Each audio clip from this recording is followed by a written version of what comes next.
qualify just based on that alone. But no, that's.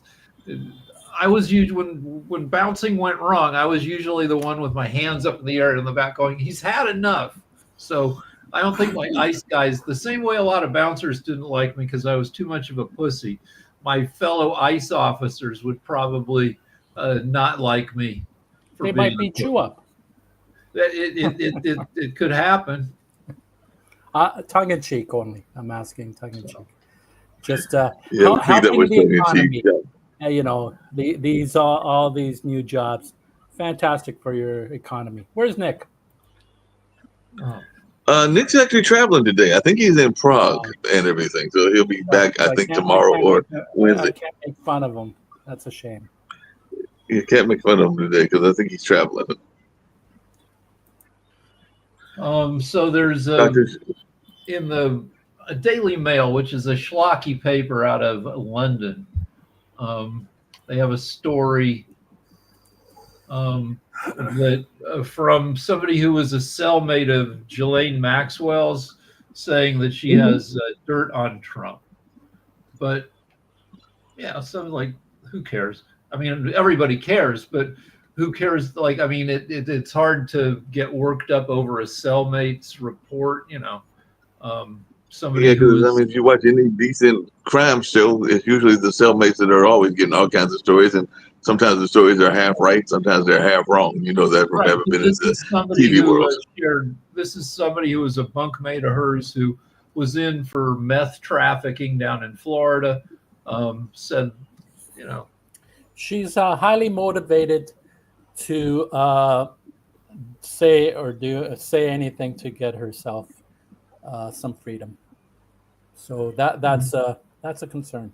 over the weekend, Trump sent his spokespeople to the weekend news shows like Meet the Press to defend tariffs, saying that this is a financial windfall for the American people, which has it exactly backwards, since tariffs are a tax on consumers.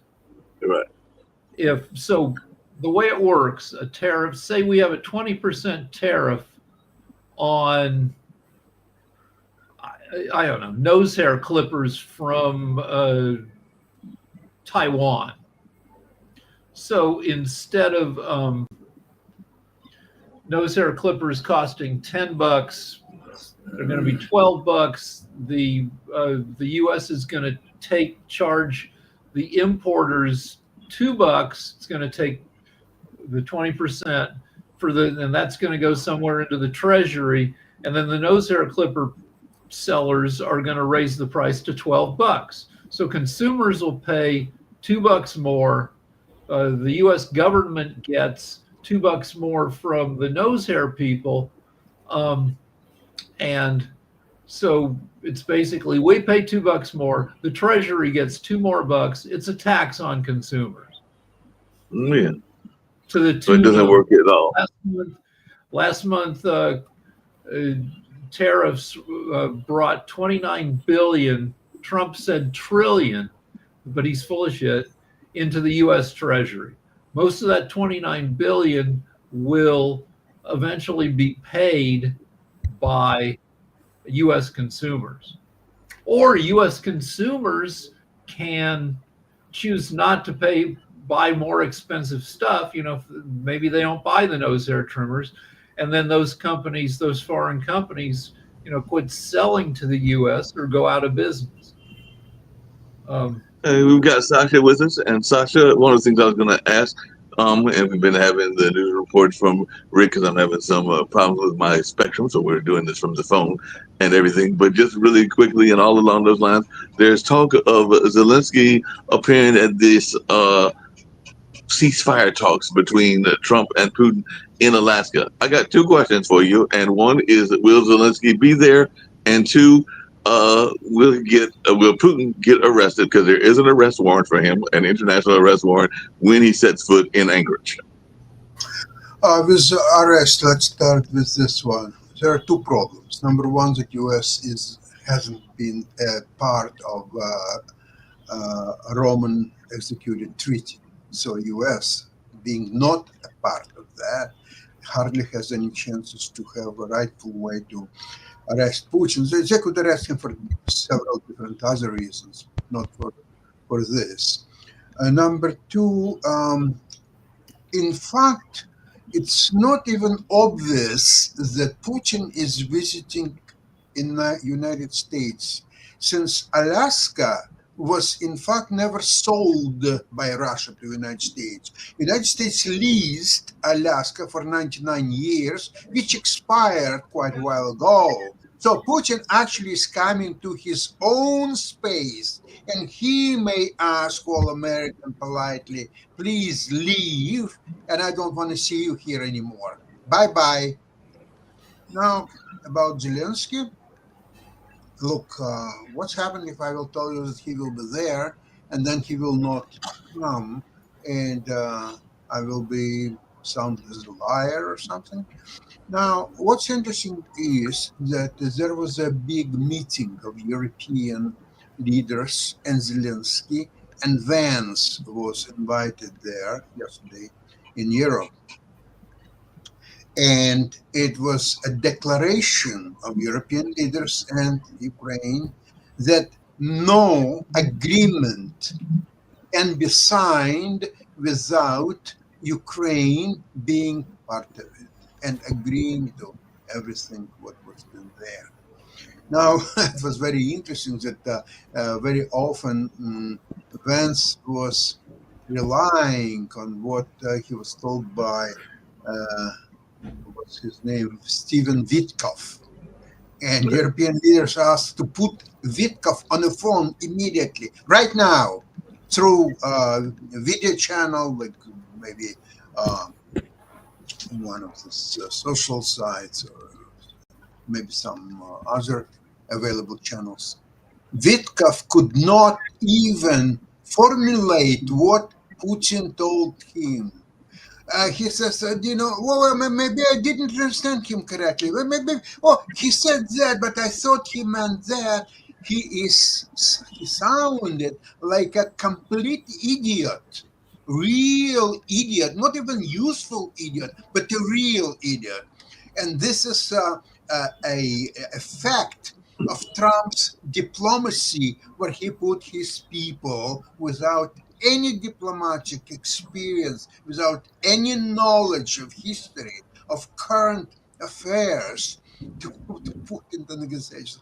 But Europeans and Ukraine, they will not fall for this. All right, so Sasha can tell me where I'm wrong, but here's where it stands. 3 years ago, in 2014, Russia took Crimea, which is kind of a peninsula in the south of Ukraine, and also took like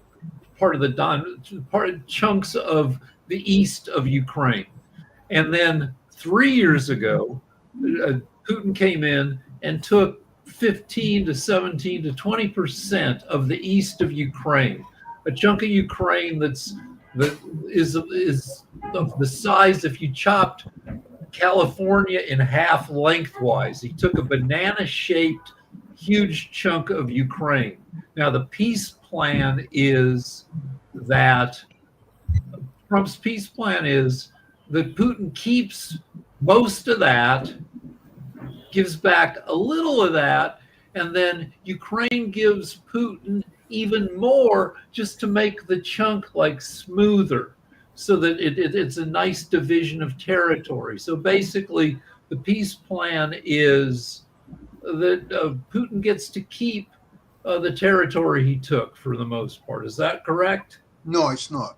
Okay. Let's start with the idea that in what you were painting was essentially a territorial dispute, which could be resolved by one side getting this part of territory, another one that. But that's not correct at all. It was absolutely unwarranted aggression of one country, which is a nuclear power, by the way, to a smaller country. There is a desire and plan, by the way, on the Russia, not just to get some territories, they want to get all Ukraine. either right now or slowly next some few months, maybe few years.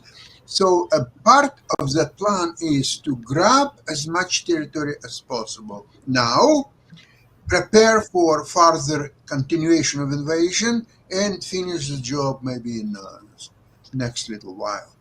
Now, for Ukraine, this is absolutely impossible. According to Ukrainian constitution, they cannot bargain their territories to achieve some kind of outcome.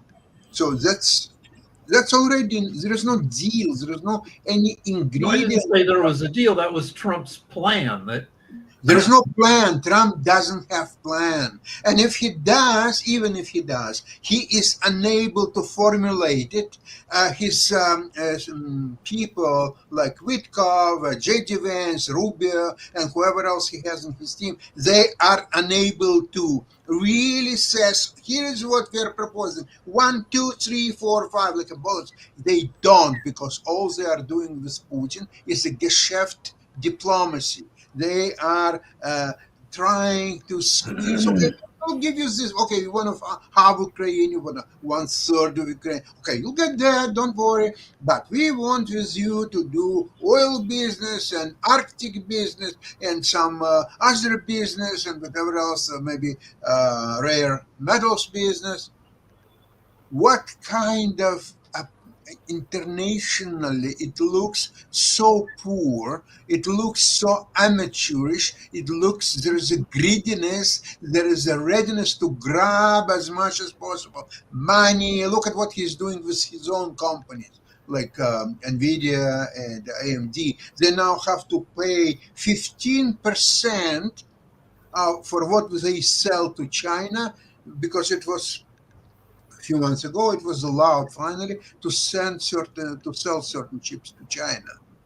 Mind you, China has better developed chips than what Nvidia would like to sell them and AMD.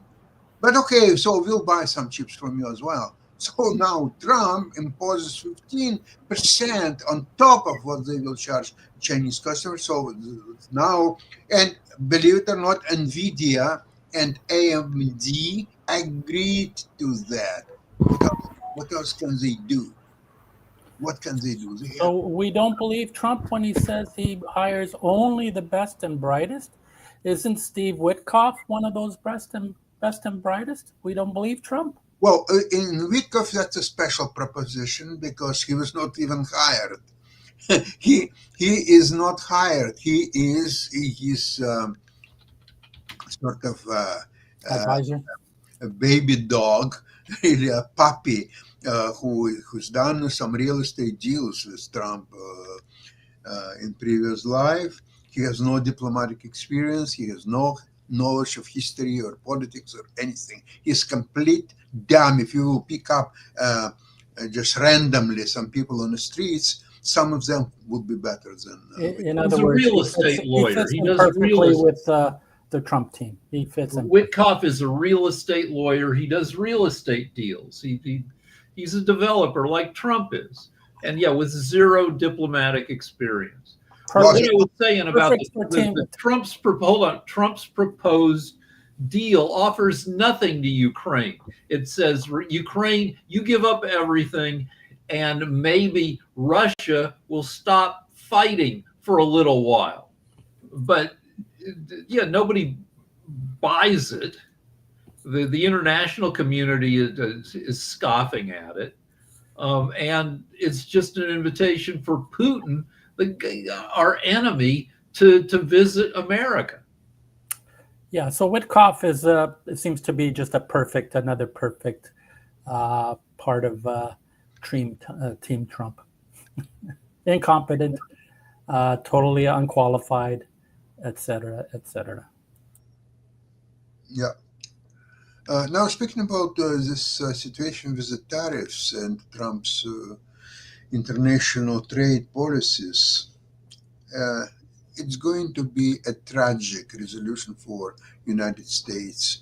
Already, Canada replaces a state as a supplier of wheat to many Asian countries. They don't continue contracts with the United States. They can get better deal with Canada, which provides more flexibility, a better product, respect for their partners, which US fails to provide. So therefore, all those countries, and there will be many more soon, they are now want to source Canadian wheat. Now, it's the same thing with industrial products. Canada, industrially, is not very different from US for most of it, most of the parts, except that the capacity of Canada, of course, is much smaller than US. So if all it takes to become for Canada to become a major supplier of industrial products in the world is to increase the production. It means there is no needed either know-how or build new facilities or giant investments in infrastructure. No, it means just to increase available output. 2 folds, maybe 3 folds, depends of the orders or so on. So that's now all in discussions, and there are already 2 shipments of oil directly to Asia from Burnaby, which is Vancouver, close to Vancouver port in British Columbia. And that is going completely around United States. United States have no deal in that and nothing to say about that. And Trump is getting infuriated that Canada is being only one of 2 countries in the world. The second one is, of course, China, who are not going to lie down and sing difference Trump. So we know what happens with tariffs because Trump did this on a smaller scale in 2018 and 2019, and it cost U.S. farmers $27 billion in foreign exports, affecting soybeans, corn, wheat, and pork. And you might remember that Trump eventually had to take money out of the Treasury and give the compensation money to farmers to help make up some of their losses. Also, farmers' suicides hit a high during the Trump's tariffs during his first term. You know, small farmers have been squeezed and in trouble for decades in America, and the tariffs just make the squeeze worse. Yeah, a lot of soybean farmers lost their market to China first term. Oh yeah, they definitely lost it to China and everything like that. I know that just about every state fair concentrates on the small farmer, including the ones down here in North Carolina and everything along those lines. But it'll be interesting to see how they play out, because I think the fair season is getting ready to start if it hasn't already started, because I know the one here in North Carolina, I believe, is in September. Does that sound correct to you, Jacoby, and everything like that? October. October. Yeah, it hits October 18th, I think, is the first day. It's going to hit. I mean, the tariffs were supposed to bring manufacturing back. Well, even in his first term, manufacturing jobs were lost. Now manufacturing jobs are lost in this term up under the tariffs. The idea is dumb. You use targeted tariffs. You specifically hit particular areas is what you're supposed to do. This being broad-based and attacking everybody, raising the average tariff rate from across the globe from what was it, about 1 or 2% up to 15%, has jacked up prices on everything. So you're starting to see stories of Trump supporters. I provided a link in the chat area of a couple of them. One gentleman who owns the Montana Knife Company or something. He's shocked that he has to pay these tariffs. And another guy, actually, he had a business called Trump Burgers, and he's being deported. So it's FAFO time phase. From 1992 to 2010, farmers had the highest suicide rate of any profession in the U.S. Farmers commit suicide at 3.5 times the rate of the entire population. In the Midwest alone, this is off of Wikipedia, 1,500 farmers have committed suicide since the 1980s. So yeah, tariffs will kill farmers. It'll kill farms. It'll kill farmers. Hey, Jacoby, just really quickly, one of the things we were talking about before you joined is this notion of kicking the homeless out in D.C. and everything. And I know one of the things you talked about several times on this show is that Trump seems to be having a war against black and brown people and all along those lines. And we do know that D.C. historically has been called the chocolate city because it has a strong African-American population. And I imagine that quite a few of those homeless are in our population and everything like that. So it's just another continuation of his work. So Trump does not like DC. You're on mute. Trump doesn't like DC. DC votes 92% Democratic. It's one of the, right. And so yeah, he wants to squash it. I looked it up. Rick, let's just be honest about it. I mean, it's not that he doesn't just like DC. How many? What's the population? What's the black population in Mar-a-Lago? 0. What is he doing to the White House? With he's covering it with gold stickers. He gets these foam core gold curly cues, and he just sticks them on the wall. In his first term, remember, he had said that he didn't like the White House or its decorum and stuff like that. He said it was an old broke down piece of crap place. So what he's doing now is turning the White House into Mar-a-Lago. So DC is all in that whole area. Again, what's the black population in Mar-a-Lago? Nobody. I don't know. Maybe there's some service staff there. I mean, who are black. Yeah. So he's kicking everybody out of DC that what people associate with black people: homelessness, drugs, gangs, thugs, all these things. What is he going after? He actually, Mark. And actually, Rick, you can look it up too. He actually is trying to have colleges prove that they're not allowing kids into college on affirmative action or on DEI.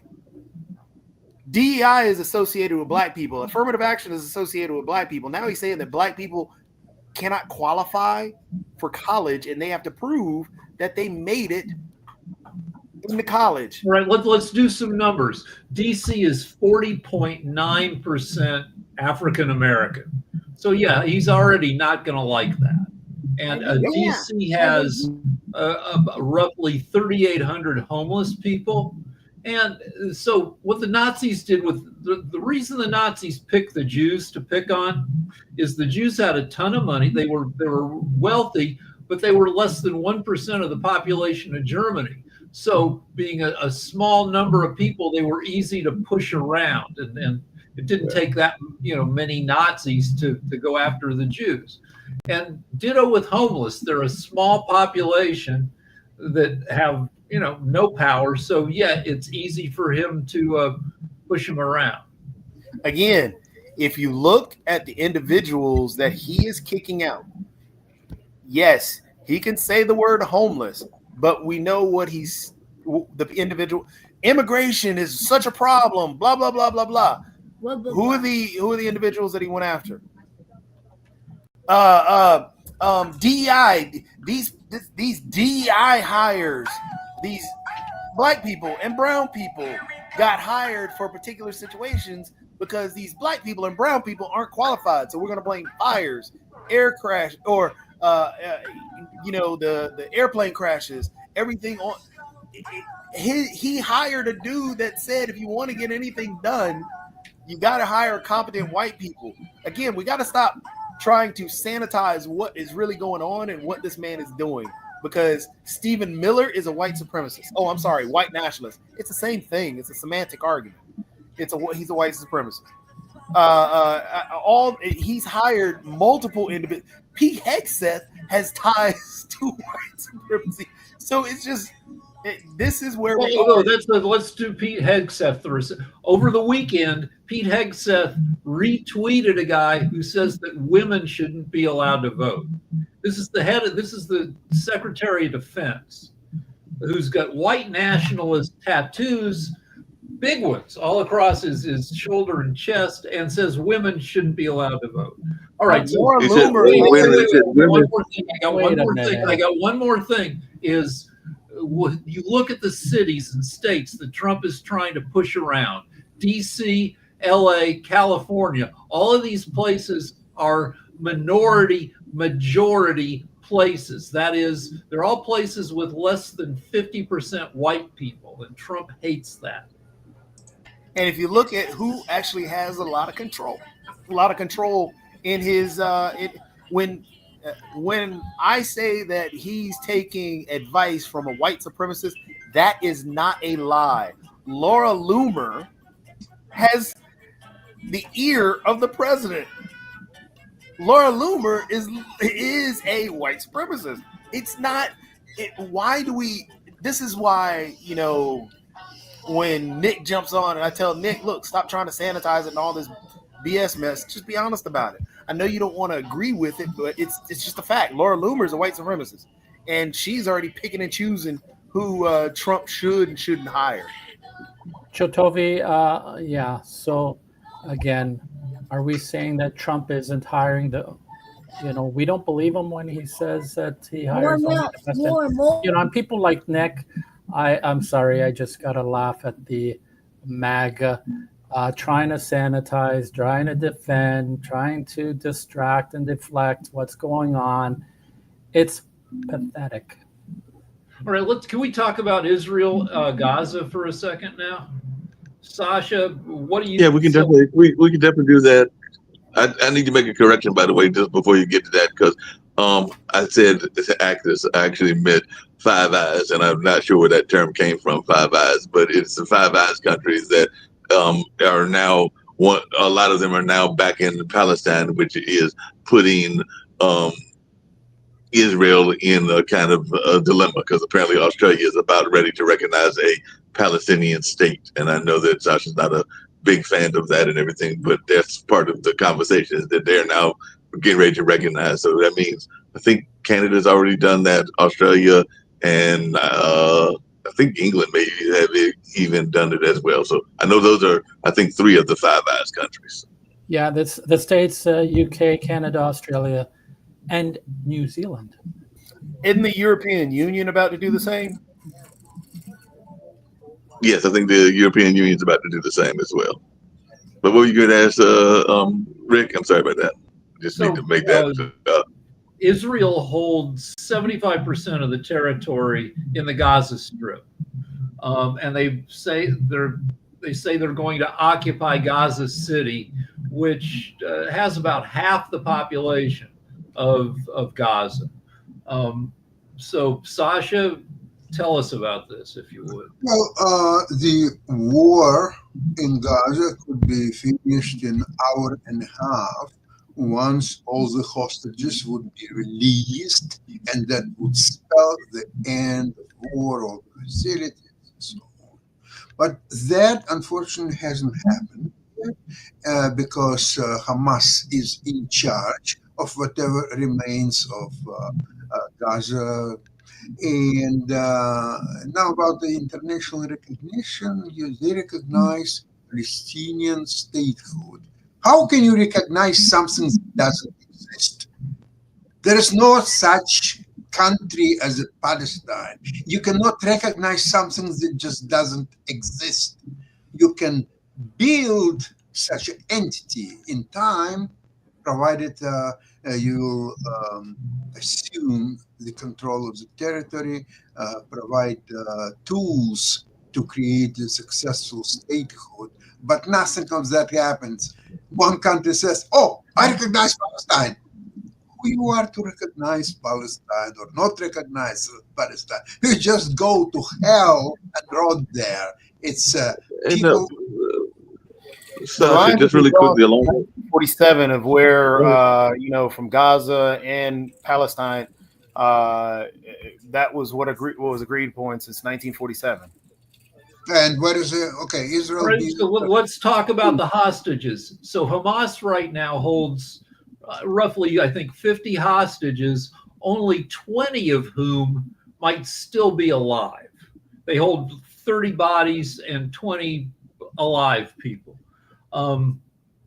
So, all right, so here's another thing. So since this conflict began, most of the journalists who've been killed in the world have been killed in Gaza. 180 journalists have been killed since 2023 in Gaza.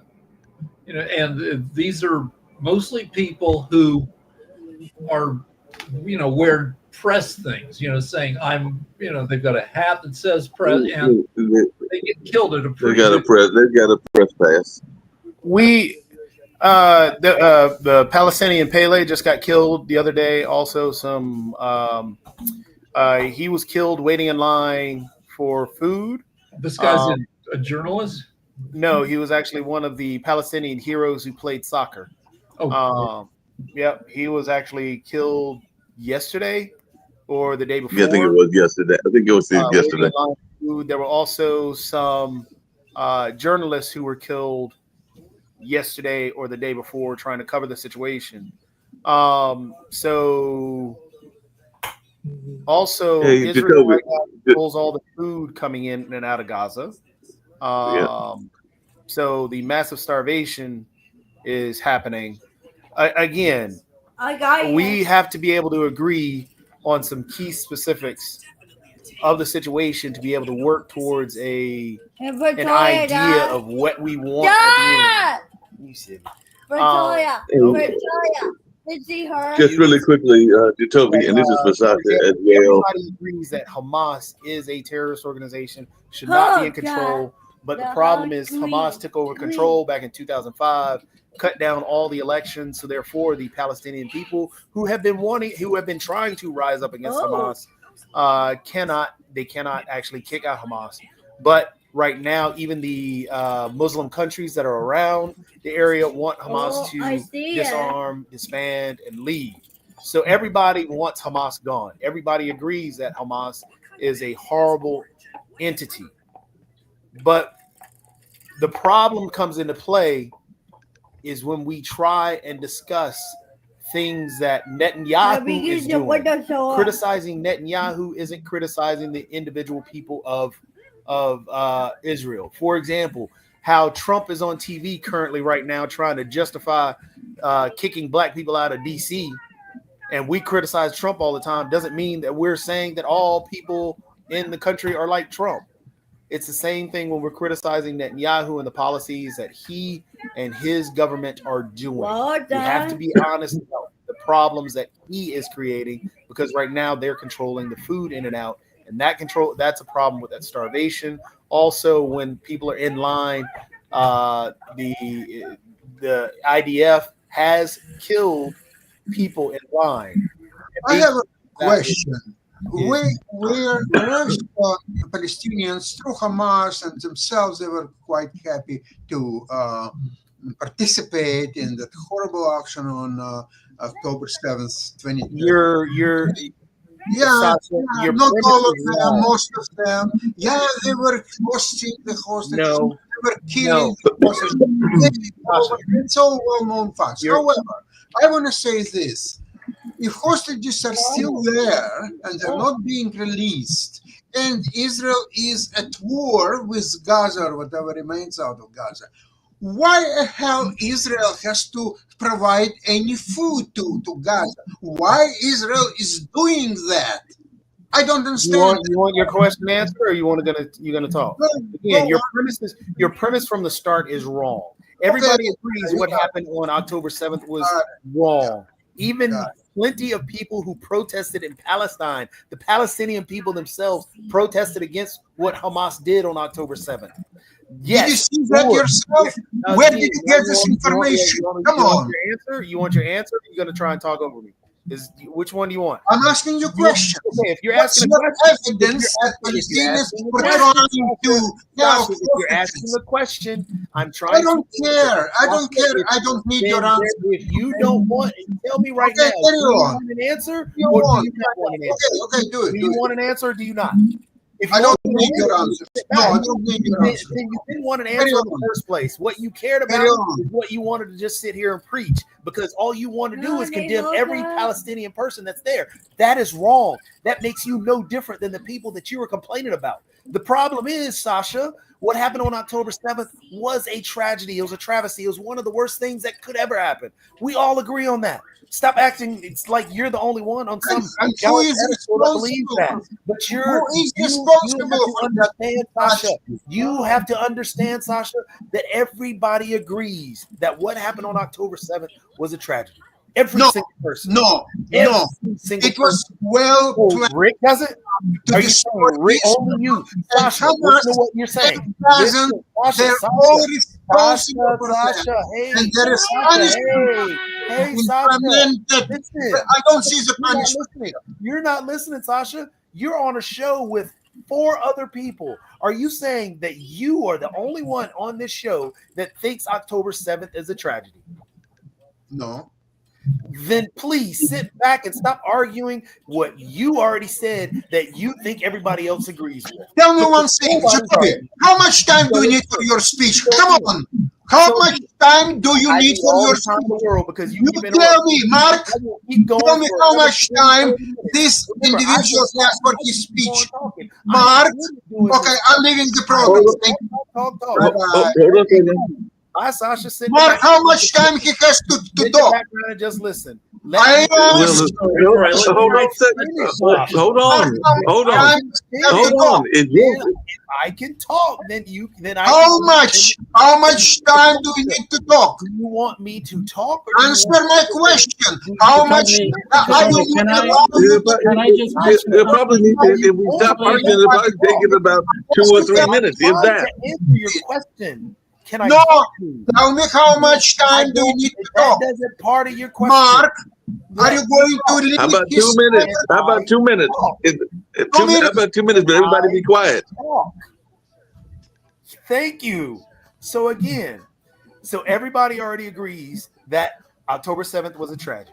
The Palestinian people had already been trying to protest and push out Hamas in the first place. They don't have the opportunity because they have no election set up because Hamas took that away. So no, Hamas should not have any actual leadership role in anything that comes out of what is going to take place. There should be a 2-state solution.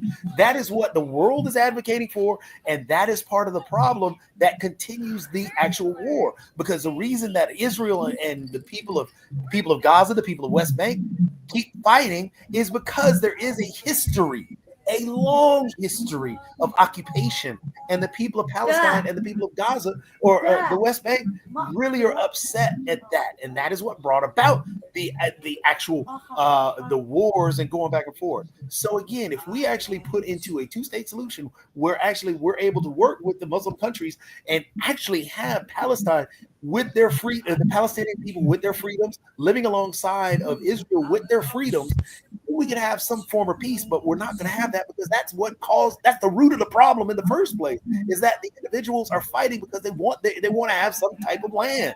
That's where we're at.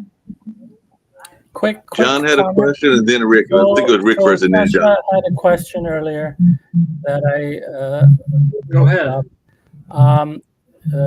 Sasha was saying he wanted evidence of where Palestinians in Gaza protested against Hamas. Yes, there were protests, Sasha. So the Hamas is like the mafia. So at the beginning of the war, there were 20 to 30,000 Hamas. It's been going on now for a year and a half, more than a year and a half.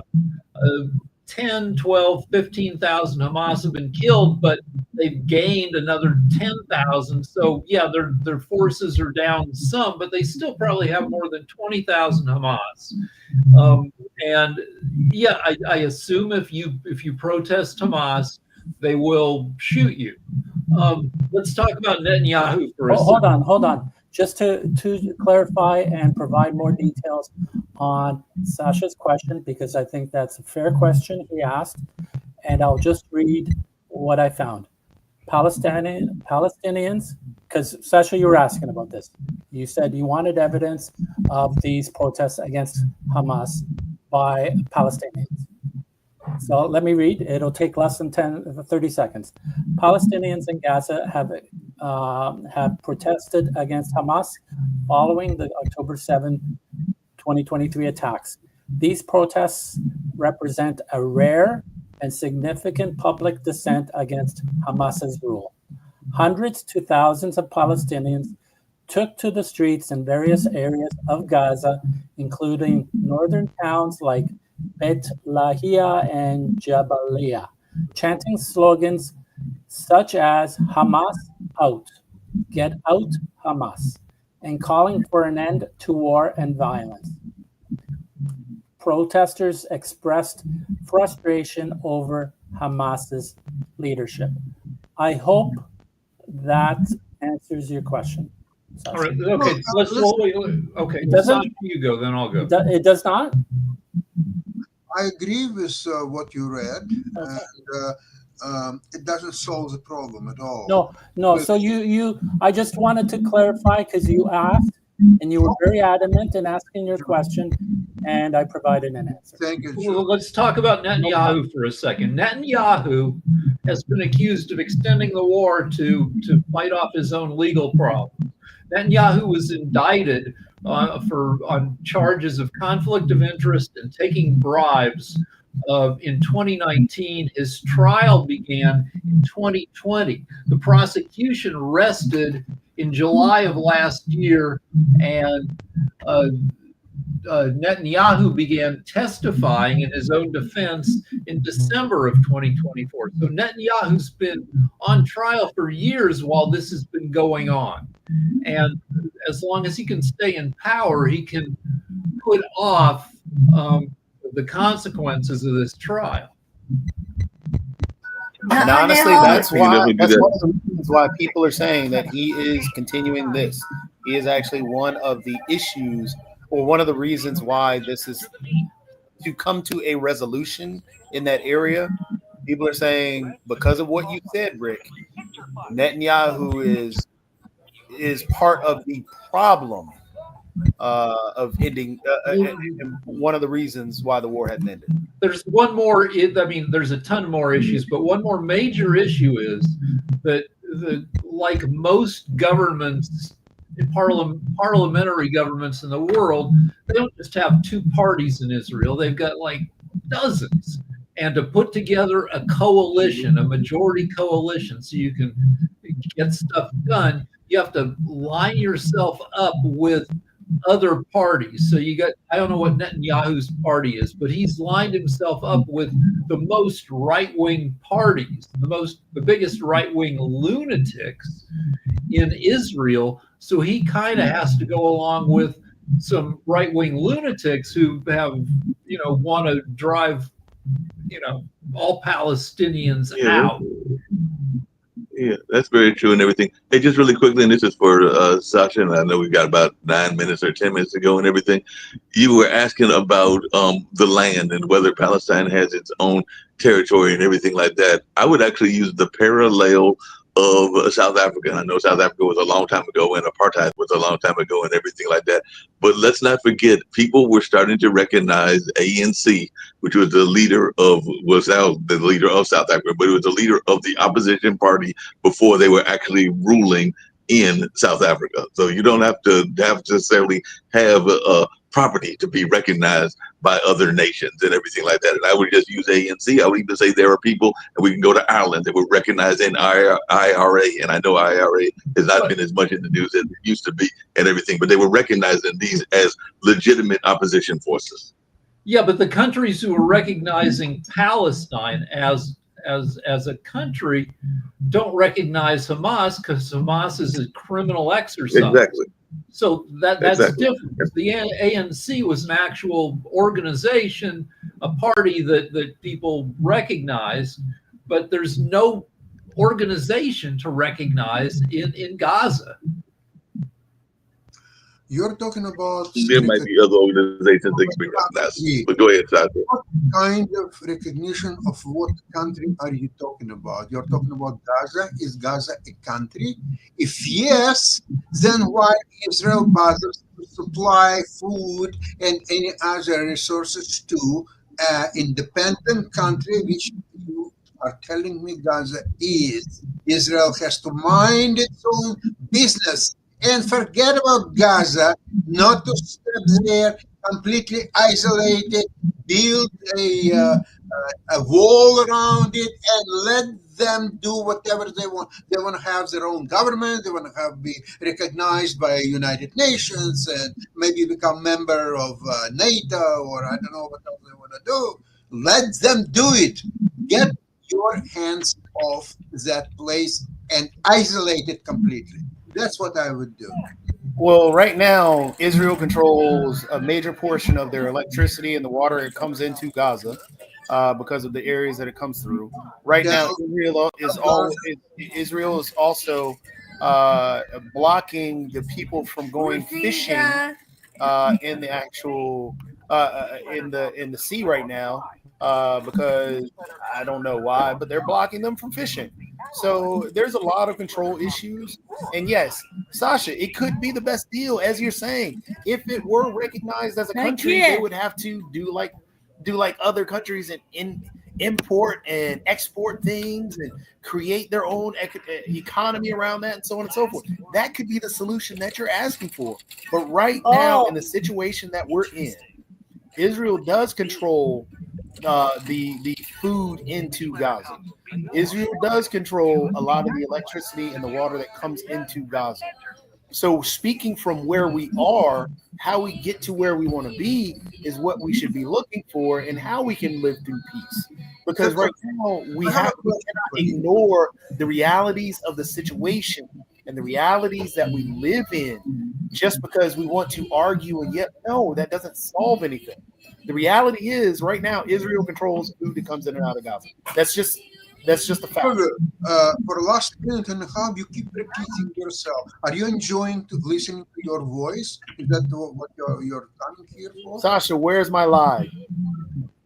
No, I didn't say you were lying.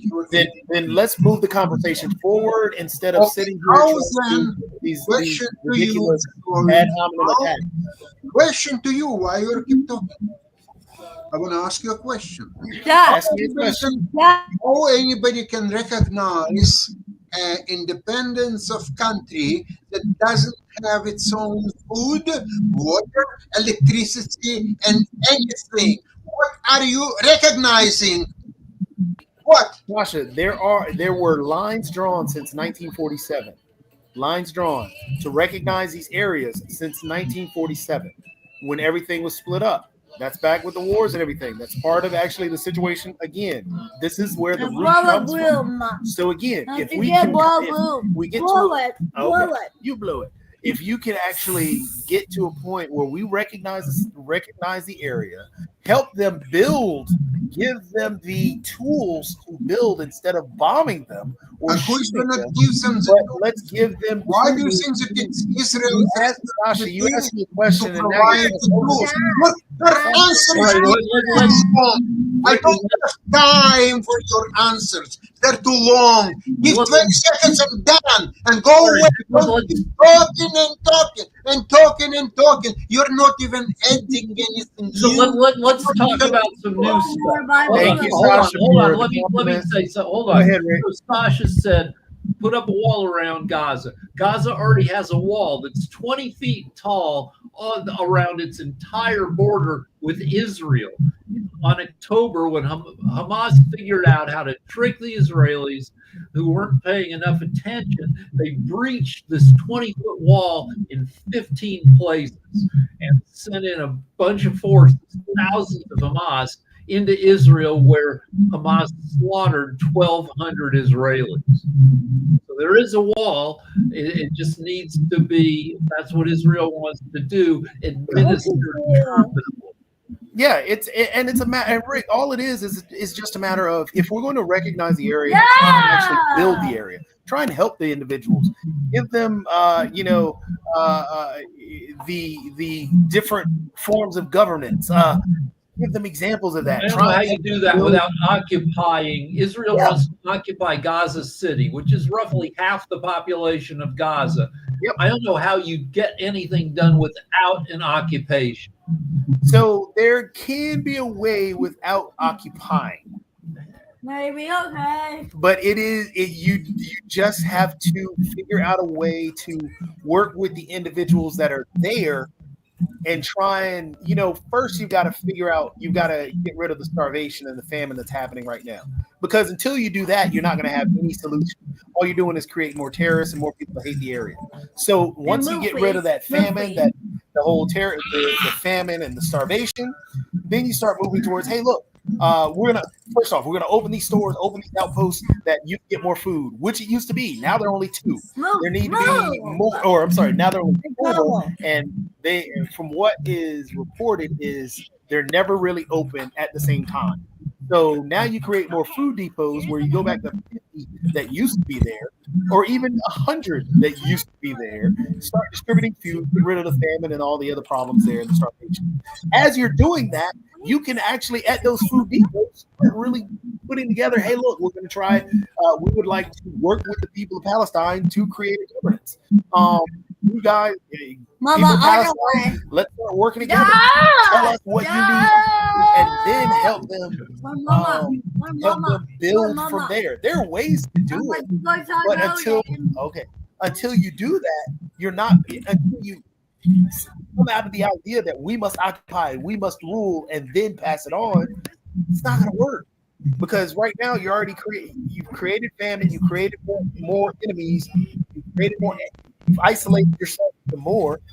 It's not going to work that way. The most likely thing that will restore any kind of order is, because Israel says they're going to do it, is an occupation.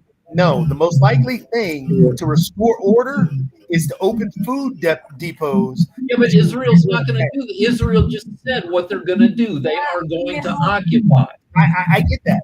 But that's just going to create more war, more fights, isolate Israel more and put it in a bad position.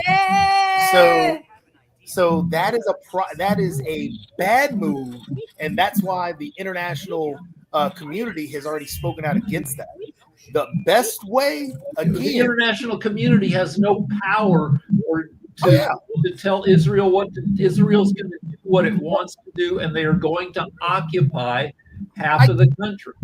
Yeah, we'll find out, and we can talk about this some more on tomorrow and everything along those lines and everything, so we can continue this conversation. Hopefully my computer will be back up and running, and I have to depend on this phone, but we're going to get on out of here. I know that Economics Monday is a rerun because actually Rick's out of town, as is media, but we will have, and I think he's coming from your neck of the woods of California, Rick, and everything like that, the timeshare show. So that will be coming up at 1 o'clock, because I think she was doing a remote reporting from San Francisco. But right now, I know he's in LA, but right now we're going to get on out of here, and I'll catch you, John, and Toby later, as well as the rest of the gang that was here earlier also. So catch y'all later.